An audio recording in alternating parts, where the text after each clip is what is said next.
우리가 계속해서 민수기 묵상하고 있는데요. 민수기는 지리적으로 우리가 보면 세 부분으로 나눌 수가 있습니다. 우리가 1월에 여러분들 다 묵상하셨던 1장부터 10장까지 내용은 이스라엘 백성들이 시내 광야에서 머물면서 이제 가나안 땅을 향해서 출발하는 그 떠날 준비를 하는 그 내용이 이제 1장부터 10장입니다. 그래서 우리가 1월 달에 묵상할 때 참 하나님께서 명령하시는 대로 다 준비하고 이런 내용들을 우리가 쭉 묵상했거든요. 그리고 또 두 번째 부분은 뭐냐면은 시내 광야를 떠나서 하나님께 범죄하고 광야를 유랑하는 그런 내용이 담겨져 있습니다.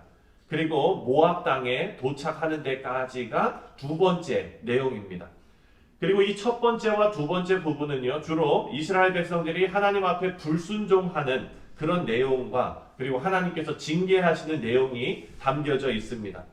마지막 세 번째 그 내용은 뭐냐면 우리가 이제 앞으로 묵상할 말씀인데 이스라엘 그 출애굽 1세대가 이제 광야에서 다 죽고 그리고 가나안 땅으로 들어갈 새로운 세대에 대한 희망이 담겨져 있는 내용을 기록하는 것이 바로 이 세 번째 마지막 우리가 묵상할 그 내용입니다.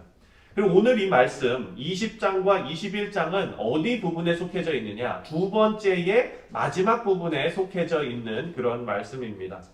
오늘 본문 1절을 보면 20장의 시점을 알 수가 있는데요. 1절을 다시 한번 읽겠습니다. 시작. 첫째 달에 이스라엘 자손 곧 온 회중이 신광야에 이르러 백성이 가데스에 이르더니 미리암이 거기서 죽음에 거기에 장사되니라. 여기서 말하는 첫째 달은 출애굽하고 40년이 되는 해의 첫째 달이라는 말입니다. 그래서 이제 돌고 돌다가 다시 가나안 땅 초입 가데스 바네아에 돌아온 거예요. 여기에서 누가 죽었습니까? 모세에게 누이 미리암이 여기서 죽습니다. 여러분, 누군가의 죽음은 참 많은 것을 생각하게 합니다. 그래서 장례식장에 가서 그 장례식에 참석할 때 참 많은 것을 생각하게 합니다.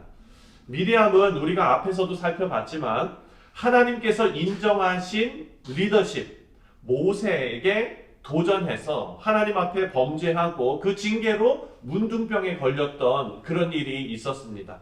그런 미리암이 이제 죽은 것입니다.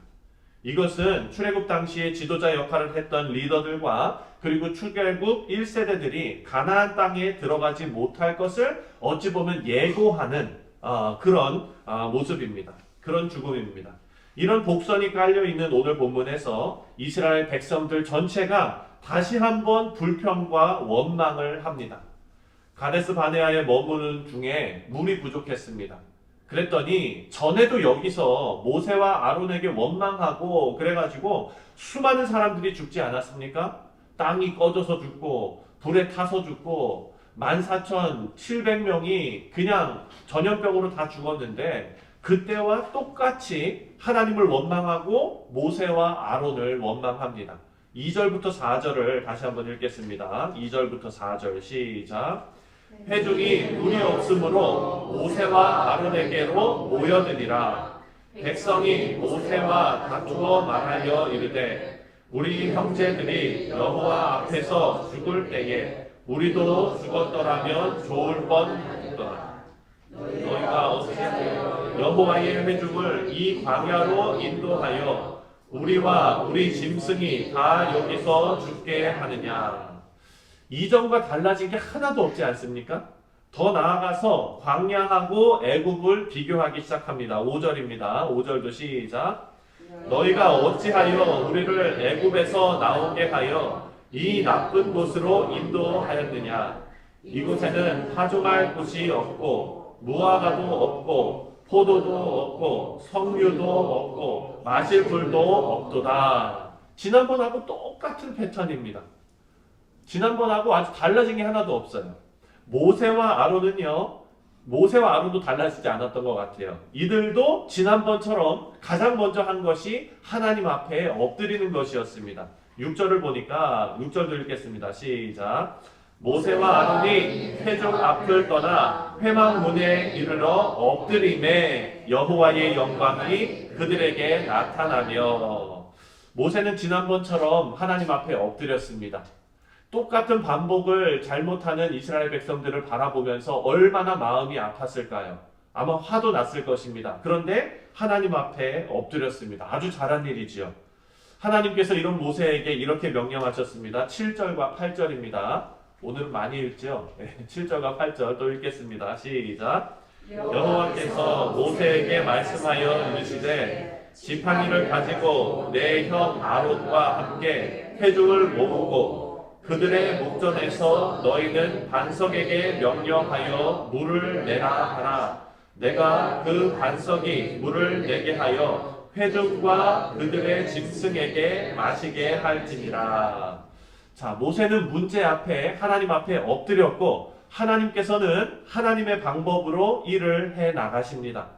모세는 하나님께서 명령하신 대로 이스라엘 백성들, 회중들을 반석 앞에 모아놨습니다. 여기까지는 참 잘했어요. 그런데 그 회중들의 얼굴을 하나씩 보지 않았겠습니까? 그랬더니 지난날 자신들이 범죄했던 그 죄를 똑같이 반복하는 이스라엘 백성들을 딱 보았을 때 모세가 자기 분노를 이기지 못합니다. 그리고 모든 이스라엘 백성들 앞에서 자기 분노를 드러냅니다.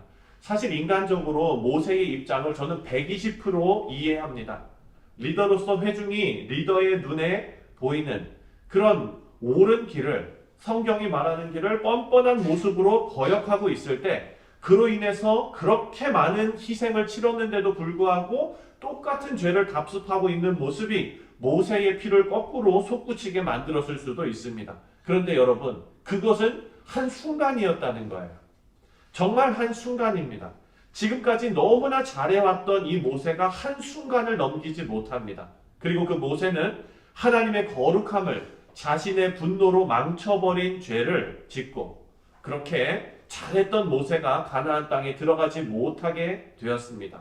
12절 말씀을 읽겠습니다. 12절 여호와께서 모세와 아론에게 이르시되 너희가 나를 믿지 아니하고 이스라엘 자손의 목전에서 내 거룩함을 나타내지 아니한 고로 너희는 이 회중을 내가 그들에게 준 땅으로 인도하여 드리지 못하리라 하시니라. 우리 사랑하는 성도님들, 이 말씀을 보면 이곳을 무리바라고 불렀습니다.